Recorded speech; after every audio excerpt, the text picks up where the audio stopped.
Hi, I'm Elisabeth Hancock, host of the Great Awakening podcast. And this week, I thought we'd take a look at clouds and, in particular, the different beings that many people are starting to see inside the clouds: planes, ships, craft, and even giants, which we'll be looking at today. So as you can see, the image I put on here is the cartoon for kids, which is the cloud babies. And we can see that these cloud babies are essentially living in the clouds, and they are the ones that organize the seasons, they organize the rain, the rainbows, whatever it may be. They essentially are running the simulation through our weather patterns. So I thought that was an interesting place to start. You may remember my podcast a few weeks ago or a few months ago with Matt Lim. And in the podcast, he talked about seeing beings working inside the clouds. He also talked about large planes being inside the clouds, and these beings were busy doing things inside the clouds until they realized he could see them, and then they made themselves invisible. So essentially, they shifted from a visible state into an invisible state. A couple of days ago, I reached out to him again and asked him about this. And he said that he's actually been contacted by many more people who see beings in the clouds now. And a friend of his has also seen giants moving around in the sky, whilst Matt himself has seen a giant arm moving around, which we'll come back to in a minute. So what are all these beings doing up there? Are they maintaining the simulation? Are they beings who are working with the zeitgeists of change in the living field, what I call the living field? As we move through ages and the cycles of man, are there helpers and creator beings that essentially help to run this Garden of Eden, this earth, this simulation, this realm? And is that what we're beginning to see up there? And if that's the case, is that what we call ETs? Because I don't think we quite understand what ETs are yet. A friend yesterday also told me her 11-year-old daughter sees beings inside clouds as well. And upon asking her if they were sitting on the clouds, her daughter replied, no, they are inside them.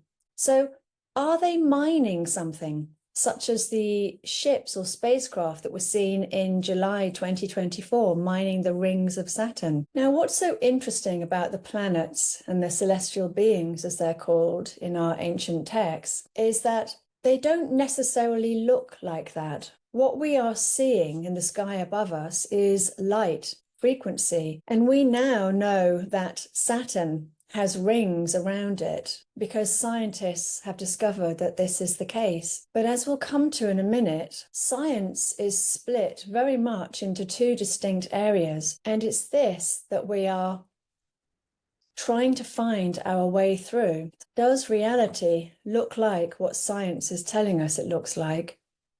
Or are we creating reality with our own thoughts, words, feelings, emotions, sound? Do the elites know that there are beings up in the sky working inside the clouds? If so, is this why they're chemtrailing so much? And is space even a real thing? Or have we simply collectively manifested it from the living field? And here we can see some examples of unusual clouds. We've got the one in the top right-hand corner, which has been named, and this is now a particular type of cloud that looks very much like a UFO or a mothercraft. And we've now named them because there are so many clouds that look like these in the sky. We also have one down below, and this comes from Gina's Facebook page, which we'll come back to in a minute, but she has shown here this very strange object, which looks rather like a huge sort of orb made up of light, and which was seen floating through the sky. So what is this? Is this a very strange type of cloud? Or is it, as we said, are we looking at frequencies, energy, vibration, plasma? And this is how we interpret it. This is how we see it, based on our own collective version of reality. As you know, I also do energy healing, quantum hypnosis with people, and I have worked with elementals, or what I would call elementals. And I would say that there are energetic entities or beings that work with the land, the sky, nature, energy. But how do these elementals, the elementals that again seem to sort of be helping to run the simulation, seem to be part of the living field, seem to be in other dimensional aspects of the living field, how do they fit in and how does all of this work? We've also been discussing on Facebook recently about people using night binoculars to see inside clouds, and they witness ships or craft moving around inside them. And there seems to be a lot of activity going on up there. Matt, as I said before, has also seen a giant arm in the sky, moving things around and picking something up. He also has seen giant planes on several occasions, and he was told that they were going to the moon and back. But what does that mean exactly, the moon and back? I think many of us can feel that the moon is some sort of a holographic entity of some sort. So where exactly is the moon, and why are these planes so giant? Is this showing us that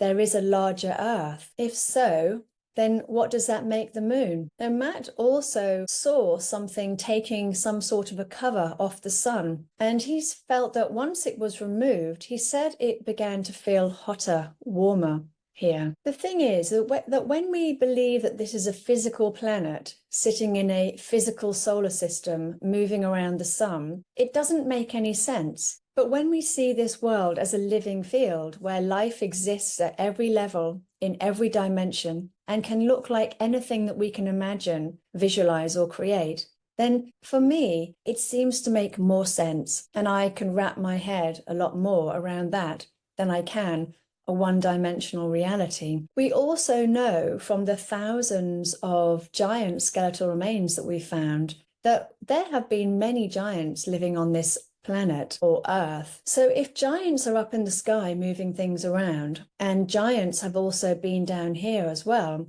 what does this show us? And here we can see some of these giant melted or stone remains. And we know from previous episodes that there have been many stone people found all over the world. And we can see here 2 examples of stone giants. We've got one stone giant that seems to be helping, holding up a bridge of some sort.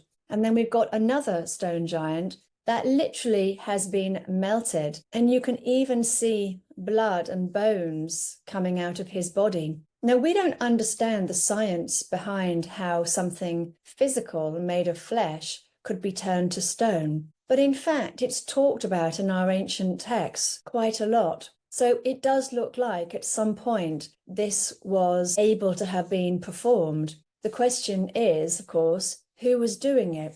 Who was turning people to stone? Who was changing the living field, the holographic field in some way? And why did this happen? These stone people certainly show us that this is not a one-dimensional world. And of course, we have the old world architecture that we can see up in the top right-hand corner, again showing us that these buildings were not built, certainly not by us. They may have been built by giants. But even if that was the case, how were these huge turrets built on top that literally look like they've been grown? They're like branches grown, reaching into the sky. And we also know from ancient texts that giants use levitation technology. So if they were using levitation technology, what other technologies did they have at their disposal? We've got some myths and legends coming from parts of Britain, Wales especially, and the giants here are talked about as helping to build buildings and transport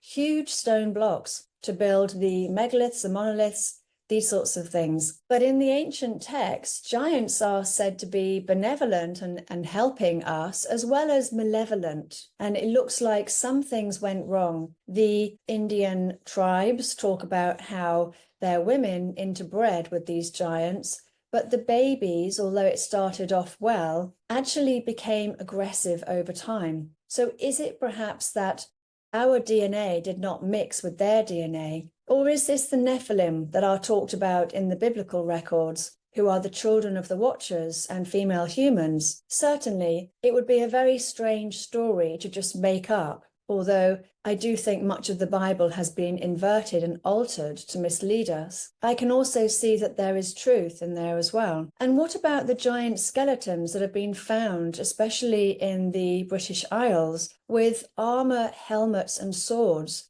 They've been buried with crystals, they've had double rows of teeth. Who are these giants exactly? And why are they wearing armor, helmets, and swords? They've obviously been part of a battle. They've obviously died in that battle. So who were they fighting? Were they fighting us, or were they fighting someone else? And what is it that we have left today in our world? We have a very one-dimensional, materialistic view of reality. But my heart doesn't feel that this is true, and there's something else that we're missing. And for me, this is multidimensionality. I also recently spoke to someone who reached out to me through my podcast, and he was telling me that he has friends who have worked or did work in Afghanistan, and he said that they have been killing off red-haired giants for years around this place. And they live in the mountains, caves,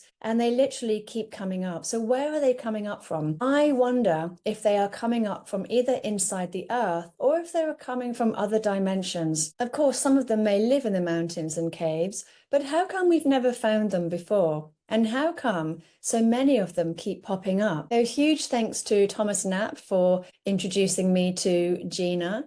And here we have some images that have come from her Facebook page. So this is Gina Maria Colvin Hill, who is on Facebook, and she has been recording strange activity in the sky since 2018. And here we have some pictures that have come from her Facebook. We can see that there's a lot of activity going on in the sky, but we don't really understand quite what it is.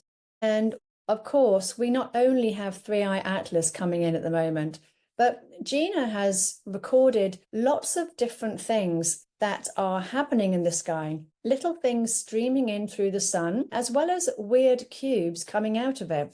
And we can see here in the top right-hand corner, we've got these little sort of black cubes that seem to be coming out of the sun. We can actually view this in a negative or a positive way, I think, depending on where we are currently at with our own levels of consciousness, with our own healing, with our own understanding and truth. Are we victims of reality, or are we creators of reality? And for me, this changes everything in my world, because if we manifest reality into being, which so many of us are now waking up to, then it's important, I think, to understand what reality are we creating. So these black cubes coming out of the sun, are these malevolent to us or benevolent to us? Or are they simply more entities and beings within our realm, or parts of the energy field as the energies shift and change into something else? These don't have to be ETs or UFOs or any of these things. They could simply be parts of this living field, moving around, shifting around as energies are changing. And here in the bottom left-hand corner, this is a closer image of this black cube, black box coming out of the sun. And it's certainly true that the black cube religion, or the followers of the black cube in our own reality, seem to be worshipping or following this black cube entity, whatever that may be. And interestingly, as I talk about in my second book, Enki was said to live in a cube at the bottom of the sea. And here we see many black cubes at the bottom of the sea. So how does that work? How can Enki, one of the Sumerian gods, live in a black cube at the bottom of the sea? And why are so many black cubes being seen up in the sky, under the ocean? What is going on here? And as we mentioned, here in the bottom right-hand corner, we can see this is an image of light codes streaming in. And the reason I added this image in is to show that everything changes our reality. Everything shifts our consciousness. Crop circles, symbols, light codes, it's all affecting our conscious reality, because we are co-creators with the living field, and anything that affects the field affects us, and vice versa. And this brings us to Three-Eye Atlas, which is something that we've got going on in our solar system at the moment, which is, of course, is massively affecting our consciousness and our reality in this field. But we may not be looking at it like that. So according to NASA, Three-Eye Atlas is a comet, massive compared to the other two interstellar objects that came through our solar system in 2017 and 2019, has a tail, or a sort of bright shining light around it, and is around 8 billion years old, which is double the age of Earth. It's moving at a very fast speed and is shining very brightly. Now, comets have been talked about in our old texts for centuries, and Halley's Comet was first talked about in Chinese records dated to 240 BC. But there are actually many mentions of comets or celestial events in our history, in our skies. I think it's worth noting that our current understanding of space is very new, and the concepts of planets are very new too. The Romans renamed the celestial bodies of the Greeks and essentially created space, which we'll come back to in a minute. This was the materialistic view of the world that came in with Newton and others in the 1700s, which of course saw the beginning of the Industrial Revolution, which we know has gone on to destroy large parts of the planet and destroy large parts of our collective consciousness as well. And this materialistic view took us off into a very fixed and one-dimensional reality, a very fixed way of looking at the world. But thankfully, for our mental health, we are now realizing again that reality is not fixed or solid and changes based on us. And this is the morphogenic field, which is a scientific theory. Although considered to be pseudoscience, it actually provides answers for many things that materialistic science cannot provide answers for. Now, if we look at space, space comes from spatium in Latin, which means room, extent, distant, actual interval of time. And we can see here spatium became espace in the Old French, and then moved into space in Middle English, and it entered the English language around the 12th or 13th century. This idea of cosmic space as a vast void took hold in the 17th century with Descartes, Isaac Newton, and other early scientists. But before this, thinkers like Aristotle and the medieval scholastics didn't think of a void at all. They described the heavens as filled with ether, a living, luminous medium through which stars and planets moved. Newton's absolute space, which was around the late 1600s, 1700s, was the first major modern use of the term in a cosmic sense, and it was referred to as a container that holds everything, but is itself empty and unchanging. But now, new science is beginning to show us that space is not empty, but filled with interstellar dust, plasma fields, dark matter, electromagnetic waves, or quantum fluctuations. As physics evolved, plasma cosmology, quantum fields, zero-point energy, and consciousness studies, the universe again looks full, alive, and interconnected, and is actually now much closer to the ancient views of the Akasha or ether, as we know from the Indian Vedas, from our ancient texts. So where does that leave outer space and something like Three-Eye Atlas coming in from outer space? Well, does outer space even exist? And I sometimes find myself asking, maybe it does if we want it to. If this is a living field that we create from, we can create anything that we want from it. So maybe space, Star Trek future, new frontiers, maybe this is something that we want as a collective. And certainly I'm not opposed to it myself, but I do think that we should collectively be deciding these things together and creating them together, and not be herded along by world leaders and elite families who have obviously been running this realm for a very long time. I suspect that they may have survived the last reset, and knowing what we have forgotten about this world, they understand that it's all working as a collective and energy is driving it forward. But there are zeitgeists of change driving things forward as well. And I suspect that this is what we call the astrological ages, or the Kali Yuga ages, where we move through the dark ages and the golden age, these ages of man that are talked about in so many of our old texts, we work alongside these zeitgeists of change. And maybe there are entities and beings within this living field that also work alongside it. So if space is ether, plasma, or quantum fluctuations, then what is 3i Atlas? Well, first of all, it's outside our normal pattern of co-creation. So it's arriving in from what we call outer space, but what I would call a deeper level of our existence, a deeper level of the living field. So does that mean that outer space doesn't exist? No. As we've seen in previous podcasts, we are literally creating the universe. Every time we think we have found the end of the universe, we look through telescopes and we see more of it. And quantum physics shows us that we are the observer, observing reality into being through our conscious intention. It's just that it's not outer space. It's a living field that we are co-creating with and creating reality, our own reality with. Many indigenous and esoteric traditions speak of star beings, ships of light, or dragons of the sky, appearing as comets, meteors, or glowing orbs. And we know from previous episodes that celestial events signaled new eras or cycles and old eras ending. And we have this now. The planets lined up earlier this year, which for the ancients means the end of the world, or the end of a period, a reset, the end of a simulation, however we want to view it. And the language and words that we're using now is, again, shaping and creating our reality. So maybe 3i Atlas is not coming from outer space, but it's coming from deeper levels of our existence, aka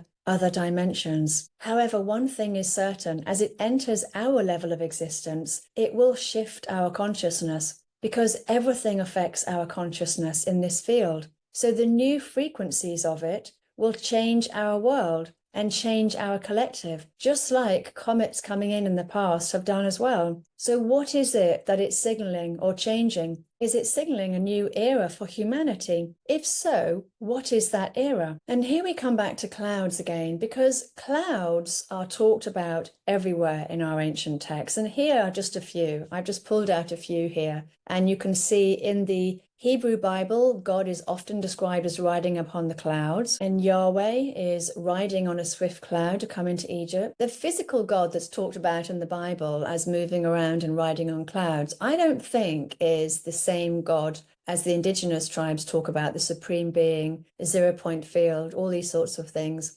I think that there are a few beings who are parading as God in the Bible, and these are the ones who are coming up. And it may be Enlil Enki, as is talked about by Mauro Baglini, who believes that it's all connected and the Elohim are also part of this Anunnaki as well. Or it may be another transdimensional being, what we would call an ET, that these gods or deities that came up in so much of our past, until one god decided he wanted to rule them all, and we shifted very quickly into monotheism. We also have in Exodus, the Israelites are led by a pillar of cloud by day.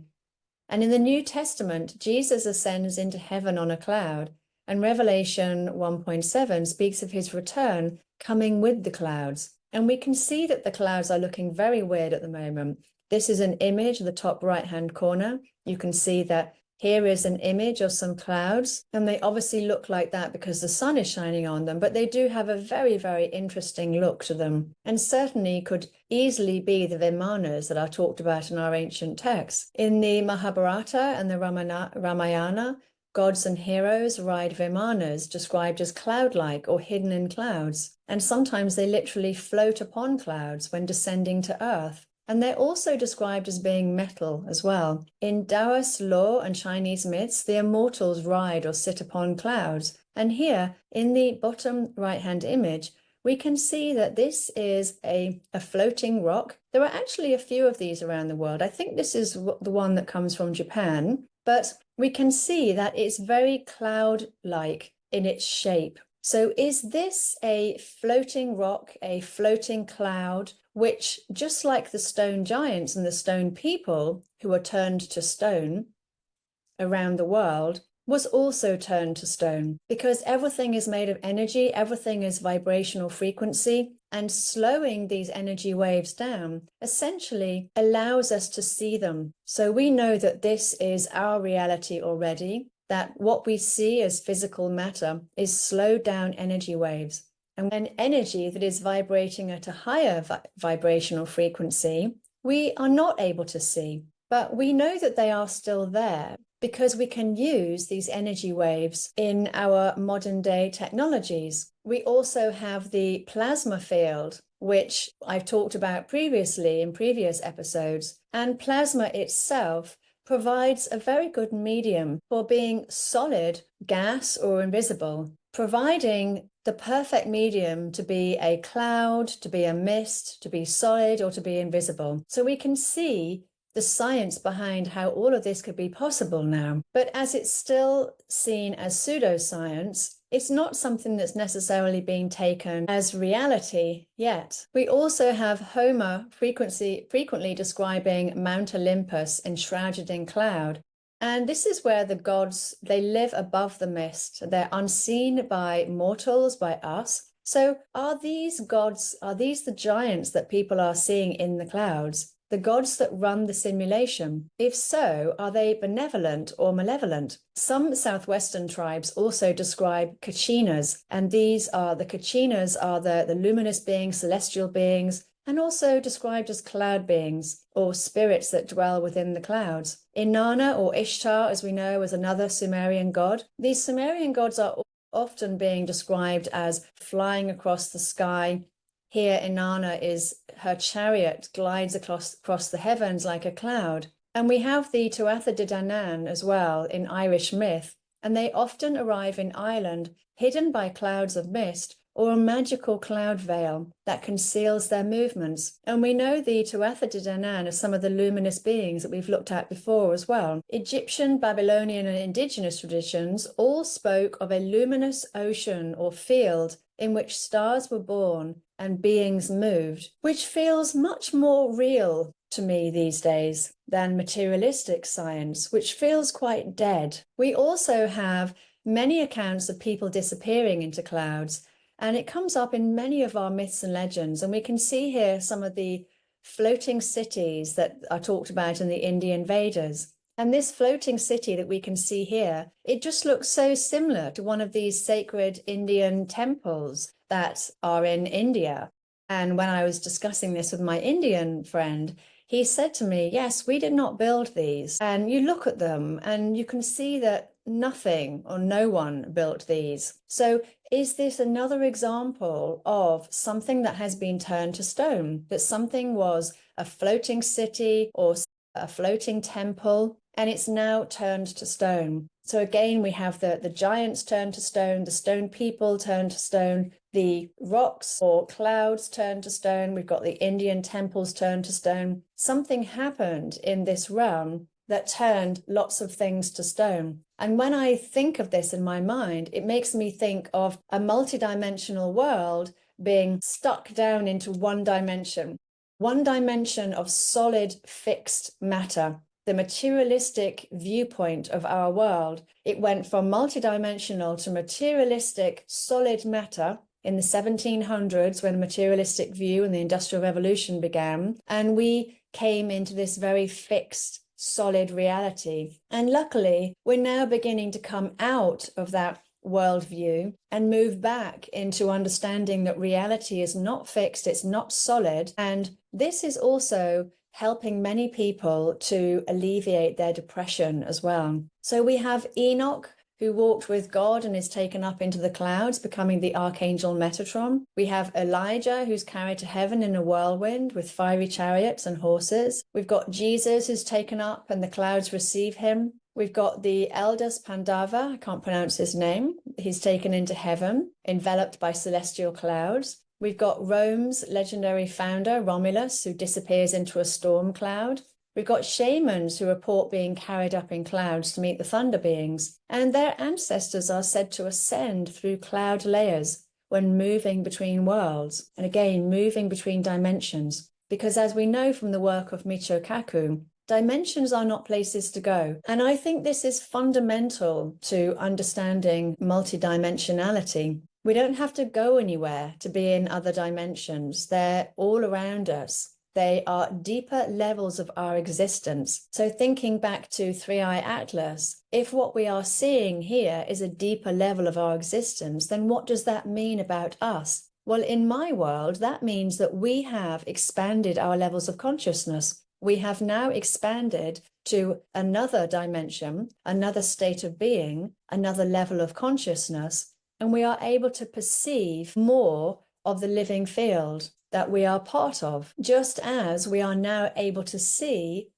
the old world architecture for what it is, buildings that defy logic and could not have been made by us, let alone hand tools in the 1800s. We also have selected humans that could be taken up by Inti, the sun god in the clouds. We've got Shinto, certain heroes or priest kings are said to be taken up by clouds. And heroes like Khan of the 100 Battles are sometimes wrapped in a cloud of mist that transports them to the otherworldly Sith. In ancient myths, the Sith are said to live in another dimension to us. And what it talks about in those ancient stories is that what they do in their dimension affects us in our dimension here. And again, we are seeing that this is multidimensionality, that other entities and beings who are in other worlds or dimensions to us would affect our world, just as what we're doing in our world affects their world as well. And I suspect that